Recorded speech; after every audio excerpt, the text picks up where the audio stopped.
Overnight, California shook the entire gun community. Not because of a mass shooting, not because of a new court ruling, but because lawmakers quietly pushed 4 bills through the state assembly, each one carving deeper into the Second Amendment than the last. And the headline that ignited every forum, every range, every chat group: California just outlawed the most popular handgun in America.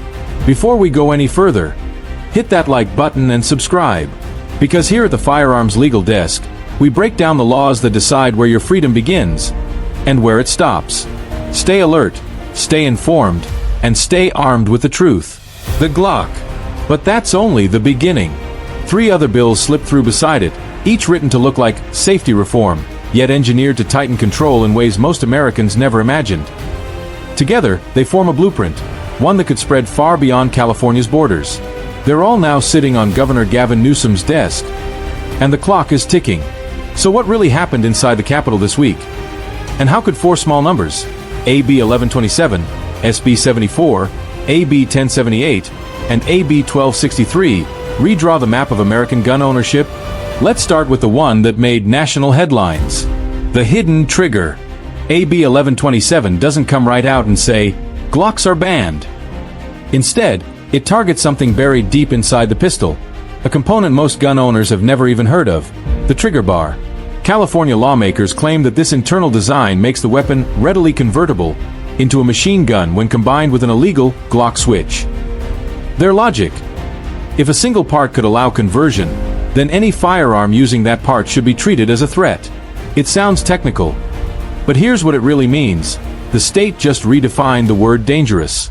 That same design exists in roughly 65% of law enforcement sidearms across America.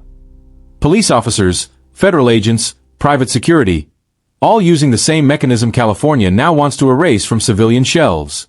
So what happens when a state labels a police-grade sidearm too risky for citizens? Where does that leave millions who rely on it for home defense, training, or competition? And why now? Supporters insist it's about closing the machine gun loophole. But critics point out that possession of a conversion switch is already a federal felony. No new ban was needed, unless the goal was something bigger: to eliminate entire classes of semi-automatic pistols through design semantics. Once these models fall off the state-certified roster, bringing them back requires micro-stamping technology that even the Department of Justice admits doesn't work reliably, and in practice, it's a slow erasure, one model at a time. But while the headlines focus on the Glock, the next bill may be even stranger: the barrel check. Senate Bill 74 treats barrels, the simple tubes of hardened steel that channel a bullet, as if they were complete firearms. Beginning in 2027, if signed, anyone buying a replacement barrel would have to pass a background check, pay a fee, and wait for state approval. Supporters argue that barrels are the one component that can't be 3D printed, claiming this closes the so-called ghost gun gap. Except that statement isn't true. Metal 3D printing exists, CNC machining exists. Anyone determined enough to build a weapon illegally can already do so without walking into a gun store. So who does the law actually affect? The hunter who needs a new barrel before deer season. The competitive shooter upgrading for accuracy. The rural gun owner who now faces a 2-hour drive to the nearest licensed dealer, because online orders will be off limits. A part that once shipped to your door in 3 days will soon require fingerprints, paperwork, and storage in a state database. Every year the fee rises. No cap. And just like that, a simple barrel becomes a traceable document. Criminals won't notice. Law-abiding citizens will. But if you think the state is finished there, wait until you hear how they've decided to ration your rights. The rationing game. It starts quietly, a number tucked inside a bill that looks harmless on paper. AB 1078. Lawmakers call it a reasonable limit. But when you read the fine print, you realize what they've really done is resurrect a rule the courts already struck down. California's 1 gun per month law was ruled unconstitutional in 2023. The state's answer: change the number and try again. Now, beginning in 2026, the limit becomes 3 guns in 30 days. Sounds generous.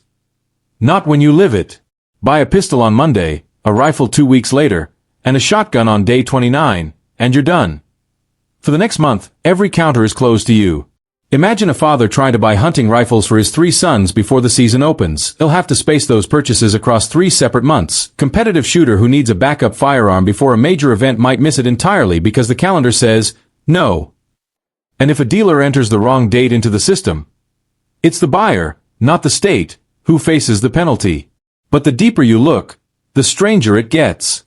The background check database doesn't always update in real time. One delay, one system error, and your legal purchase could flag as a violation.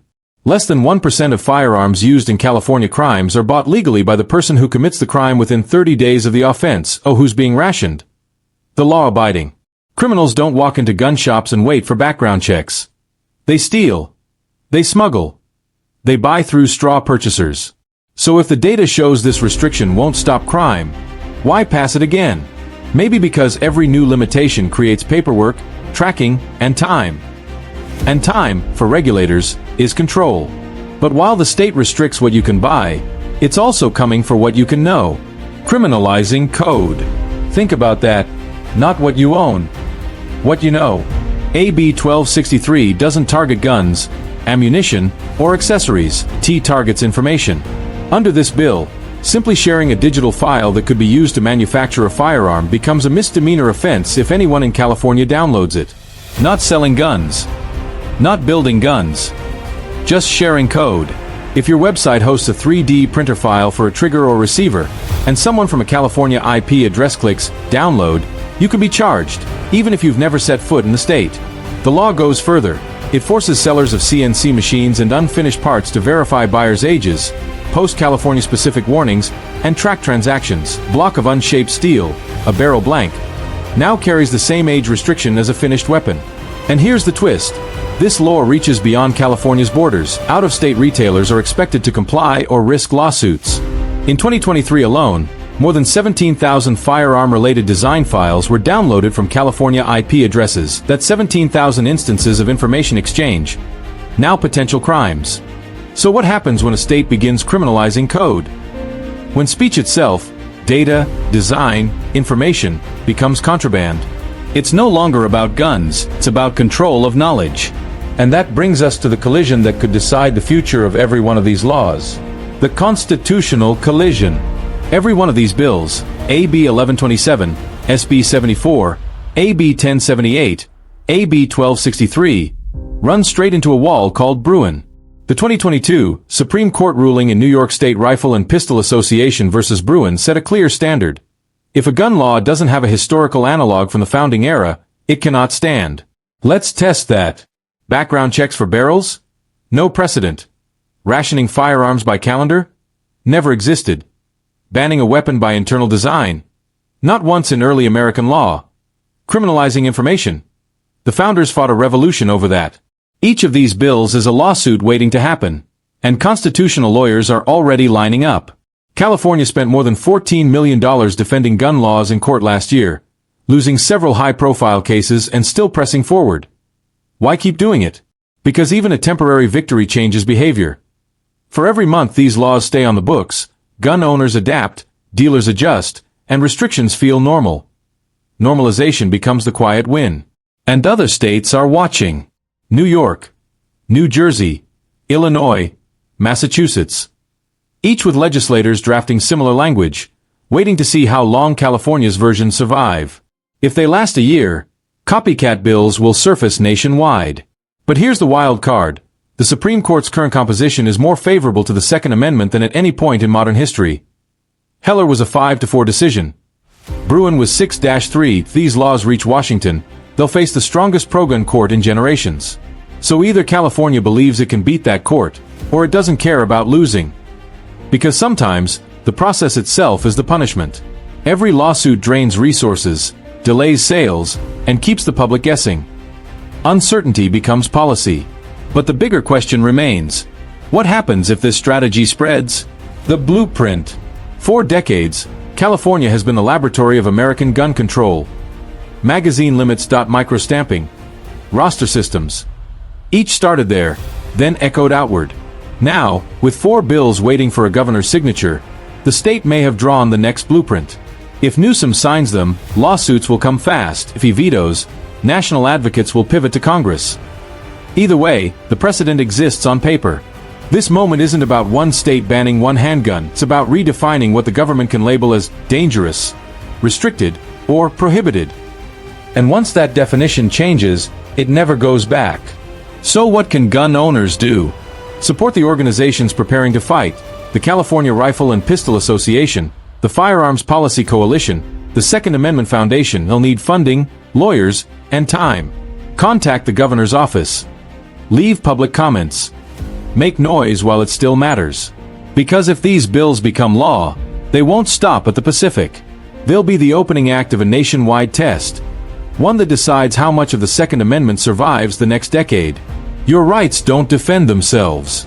And in California, the fight just entered a new phase. They can pass laws. They can sign papers. But the right to keep and bear arms was never theirs to give, and it's not theirs to take. Subscribe, share this message, and help us make sure every American knows what's at stake. Because this fight is far from over.